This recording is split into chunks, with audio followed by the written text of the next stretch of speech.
تلنگانہ کے ضلع عادل آباد میں پیش آئے خطرناک سڑک حادثے میں 2 افراد ہلاک اور دیگر 4 زخمی ہو گئے ہیں۔ یہ حادثہ ضلع عادل آباد کے اٹنور منڈل کے شام پور میں جمعرات کی صبح اس وقت پیش آیا جب ایک تیز رفتار وین مارننگ واک کرنے والے افراد کو ٹکر دینے کے بعد سڑک کے کنارے جھاڑیوں میں الٹ گئی۔ حادثہ اتنا شدید تھا کہ حادثے کے مقام پر ایک شخص کی موت واقع ہو گئی جبکہ ہاسپٹل منتقل کرنے کے دوران دوسرا شخص کی موت واقع ہو گئی۔ دیگر 4 زخمیوں کو عادل آباد کے ریمس ہاسپٹل منتقل کر دیا گیا۔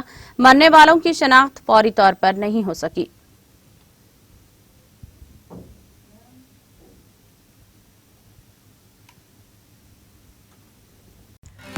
ناظرین، ہمارے ٹی ٹی وی نیوز کو سبسکرائب کریں، بیل آئیکن کو پریس کریں، شیئر کریں اور لائک کرنا نہ بھولیں۔ اور کسی بھی ایڈورٹائزمنٹ کے لیے ہمارے اس نمبر پر کانٹیکٹ کریں۔ ہمارا نمبر ہے 9550102020 پر۔